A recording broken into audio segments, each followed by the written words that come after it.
તો હવે આગળ જોઈએ ડિમોલિશનના નામે બાબુઓની કેવી મજા.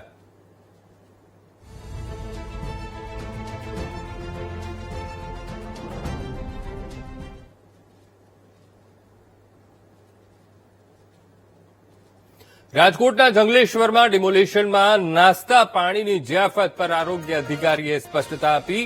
વીટીવી ન્યૂઝ પર પહેલીવાર આરોગ્ય અધિકારી જયેશ વાકાણી ખુલાસો કરશે. તો પૂર્વ કોર્પોરેટર વિનુ ધાવાના આરોપ પર આરોગ્ય અધિકારીએ જવાબ આપ્યો છે. હવે જેવું નાસ્તા અને પાણીનું પણ અંદર બિલ જોડાયું તરત જ સવાલોનો મારો ચાલુ થઈ ગયો અને તેને જ લઈને હવે જવાબ પણ અધિકારી આપવા તૈયાર થયા છે.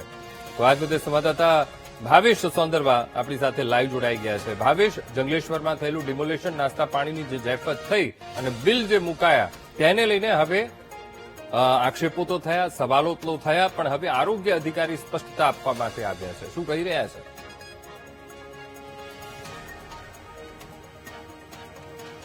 ચોક્કસથી અંકુર, જે પ્રમાણે જંગલેશ્વરમાં મેગા ડિમોલેશન થયું અને ત્યારબાદ જે બિલ છે તે મૂકવામાં આવ્યા અને આખો વિવાદ સામે આવ્યો છે.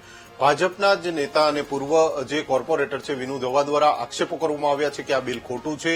આરોગ્ય અધિકારી છે જયેશ વાકાણી, ડોક્ટર જયેશ વાકાણી, તેમની વિરુદ્ધ આક્ષેપો છે તે કરવામાં આવ્યા છે.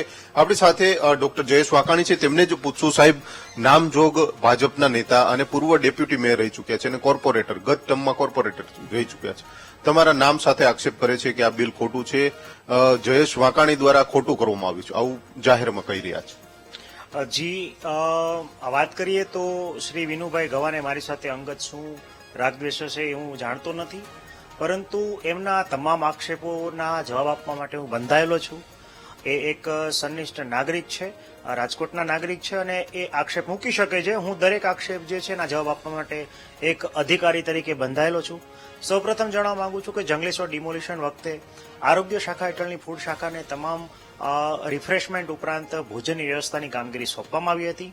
એ અનુસંધાને વાત કરીએ તો સમગ્ર ડિમોલિશનની પ્રક્રિયા, એટલે કે ડિમોલિશન, મેજર ડિમોલિશન જે છે 23 અને 24 તારીખે કરવામાં આવ્યું હતું, પરંતુ જે ડિમોલિશનના પહેલા 21 અને 22 ઘર ખાલી કરવાની પ્રક્રિયા, એ દરમિયાન મજૂરોની હાજરી અને ટ્રેક્ટર ઉપરાંત ટ્રકની પણ હાજરી ત્યાં જોવા મળી હતી કે જે કોઈ વ્યક્તિ જે છે ડિમોલિશન વખતે સ્વેચ્છાએ ઘર ખાલી કરવા માંગતો હોય તો એ આપણે એમને વિનામૂલ્યે એમને ઘર ફેરવા માટે, આ ઉપરાંત આપણો જે મજૂરો જે છે એ પણ આપેલા હતા કે જેથી એ અન્ય જગ્યાએ પોતાનો સામાન ફેરવી શકે. તો ખાલી જણાવવા માંગુ છું કે 21 અને 22ના રોજ જે મજૂર હતા એમના માટે જ આપણે ભોજન વ્યવસ્થા ઉપરાંત ચા અને બપોરે ચા અને પાર્લેજી બિસ્કિટની વ્યવસ્થા કરવામાં આવી હતી.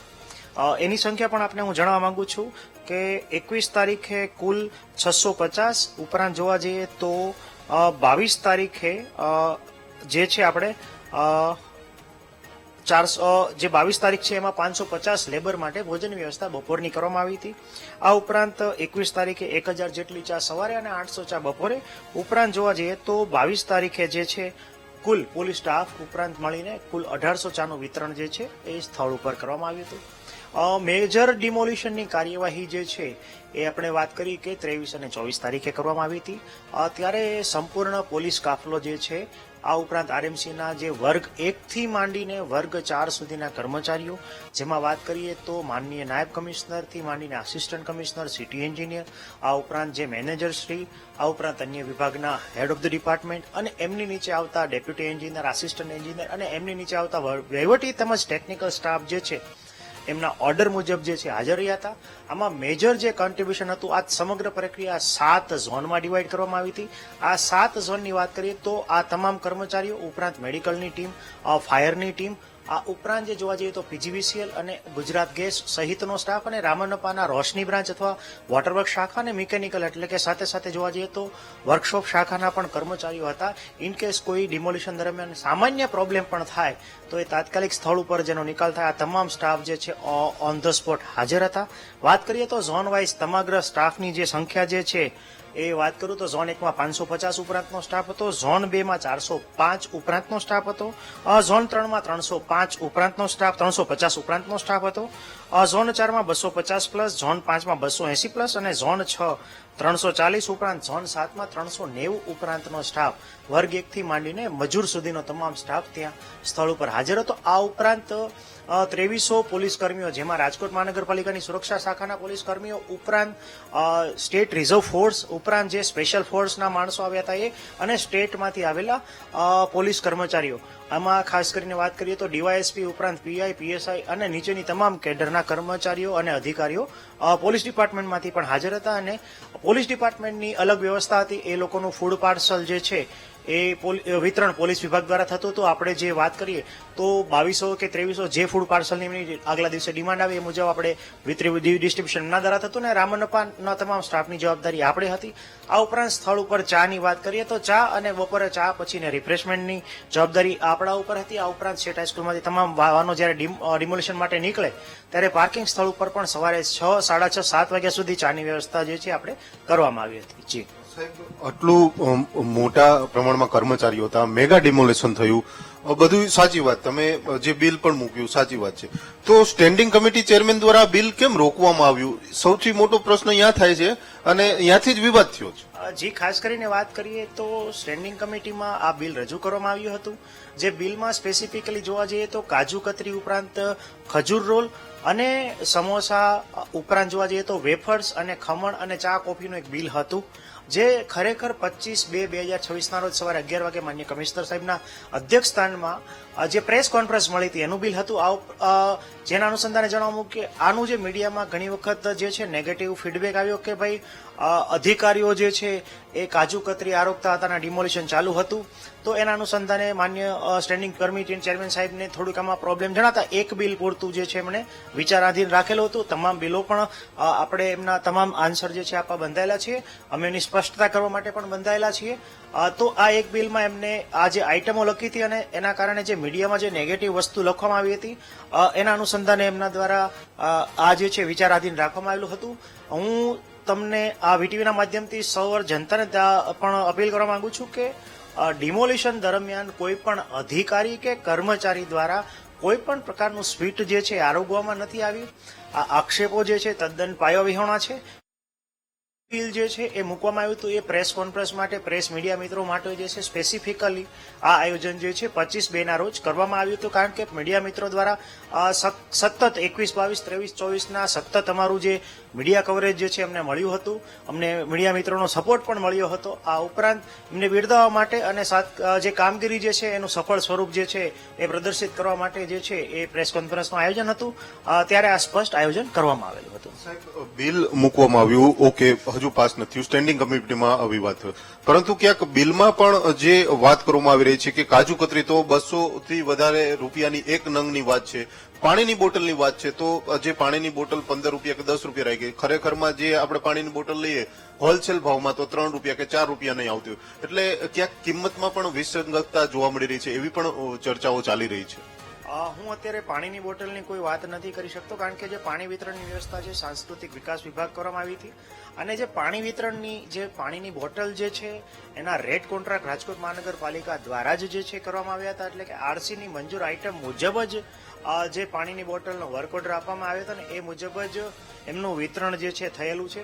એમની સંખ્યા જે છે એ જે તે કન્સર્ન ડિપાર્ટમેન્ટના અધિકારી જે છે આપણને સુપ્રત કરી શકશે. પરંતુ હું તમને જે કાજુ કતરી બાબતે વિવાદ થયો તેમાં સ્પષ્ટ જણાવવા માંગુ છું કે કાજુ કતરીના 230 રૂપિયા છે જ નહીં. આ જે હતું જે પ્રેસ કોન્ફરન્સમાં બિલ રાખવામાં આવ્યું હતું એ 150 જણ માટેની વ્યવસ્થા કરવાની હતી અને 150 જણ માટે કાજુ કતરી, કાજુ રોલ મીન્સ ડ્રાયફ્રૂટ ખજૂર રોલ ઉપરાંત જે છે સમોસા, વેફર્સ, ખમણ અને સાથે સાથે ચા કોફીની અનલિમિટેડ વ્યવસ્થા કેટરિંગ સર્વિસ સાથે જે છે એ સ્થળ ઉપર આવવાની વિથ સર્વિંગનો ભાવ જે છે એ મંગાવવામાં આવેલો હતો. એના અનુસંધાને આ સ્પેશિયલ વ્યવસ્થા ખાસ કરીને મીડિયા મિત્રો માટે આ પ્રેસ કોન્ફરન્સ દરમિયાન કરવામાં આવી હતી. હું આપને જણાવવા માંગુ છું કે 230 રૂપિયાની એક કાજુ કતરી ક્યારે પણ ન આવે. આજે અમુક જે આનું મિસઇન્ટરપ્રિટેશન જે થઈ રહ્યું છે એ બાબતે હું ક્લિયર કટ સ્પષ્ટતા જે છે આપને કરવા માંગુ છું. ચોક્કસથી હાલ તો વિવાદ થયો છે. ક્યાંક વિનુભાઈ છે, પૂર્વ કોર્પોરેટર છે, તેમને સીધા જ તમારી ઉપર આક્ષેપ કર્યા છે કે ભાઈ ડોક્ટર સાહેબે જે આ પ્રકારનું બિલ મૂક્યું છે અને ગેરરીતિ આચી છે, ખરેખર તેમની વિરુદ્ધ કાર્યવાહી થવી. શું માનો છો, એમની હારે કઈ વાદ વિવાદ અગાઉ થઈ ગયો છે કે કઈ ચાલુ છે, એવું છે કઈ? મારે ભૂતકાળમાં એમની સાથે કોઈ વાદ વિવાદ છે નહીં. એમને જે આક્ષેપો હોય એમનું મન જાણે. એમને શું મારા પ્રત્યે કોઈ રાગદ્વેષ હોય એની પણ મને ખ્યાલ નથી. પણ આ જે પ્રેસ કોન્ફરન્સ છે એના માધ્યમથી હું જે એમના આક્ષેપો જે છે એમને સ્પષ્ટપણે નકારી રહ્યો છું. આખો વિવાદ સામે આવ્યો છે. ઘણી બધી સવાલો પણ ઉભા થઈ રહ્યા છે, કારણ કે લોકોના જનતામાં એવું છે કે એક બાજુ ગરીબોના મકાન તૂટતા હતા અને કોર્પોરેશનના અધિકારીઓ ક્યાંક મિજબાની માણતા હતા અને આવા અનેક ચર્ચાઓ પણ થઈ રહી છે, અનેક સવાલો ઉભા થઈ રહ્યા છે. આ તમામ સવાલનું એક જ સોલ્યુશન છે ને એક જ હું તમને જણાવવા માંગુ છું. જ્યારે ડિમોલિશનની અતિ સેન્સિટિવ કહી શકાય બાબત કાર્યરત હતી, સ્થળ ઉપર જ પાર્સલ અને પાણી ચા ઉપરાંત જે છે કોઈ પણ પ્રકારનો બ્રેકફાસ્ટ પહોંચાડવાની વ્યવસ્થા જે છે એ કરવાનો મુખ્ય આશય એ હતો કે સંપૂર્ણ માનવ કલાકોનો કોઈ પણ એક પણ કલાકનો વ્યય ના થાય. આપણે સૌ જાણીએ છીએ કે ઘણી વખત ઘરે જવા આવવામાં, આ ઉપરાંત સ્થળ ઉપર પહોંચવામાં અને અતિ સંવેદનશીલ વિસ્તાર હતો. ઘણી વખત અમે પણ અધિકારી પોતે પણ અધિકારી ઉપરાંતના તમામ કર્મચારીઓ પણ અમે ડિમોલિશનના સ્થળે સવારે બસ દ્વારા જતા અને સાંજે બસ દ્વારા રિટર્ન થતા હતા. આ સૌ જાણી રહ્યા છે. એટલે કે સ્થળ ઉપર કોઈ પણ તમામ પ્રકારની સુવિધા ઉપલબ્ધ કરાવી શકાય. નોટ ઇવન જે પબ્લિક ટોયલેટ જે છે એમની વ્યવસ્થા પણ સ્થળ ઉપર જ ઉપલબ્ધ કરાવવામાં આવી હતી, જેથી કોઈ પણ અધિકારી કર્મચારી, નોટ ઇવન લેબર કે ડ્રાઈવરને પણ સ્થળની બહાર જવું પડે અને કોઈ માનવ કલાકોનો વ્યય થાય, કારણ કે અતિ સંવેદનશીલ કહી શકાય એવી કામગીરી ચાલુ હતી. આ ઉપરાંત પોલીસ ડિપાર્ટમેન્ટનો પણ પૂરેપૂરો સપોર્ટ અમને ત્યારે હાજર હતો અને મળી રહ્યો હતો. પરંતુ મુખ્ય માન્ય સાહેબશ્રીના આવા આશય કે આવું નિર્ધારિત પૂર્ણ નિર્ધારિત આવા પ્રકારના ઉદ્દેશ્ય સાથે જે છે સ્થળ ઉપર વ્યવસ્થા કરવાની સૂચના હતી અને એ મુજબ આપણે સૂચના મુજબની કાર્યવાહી આપણે કરી છે.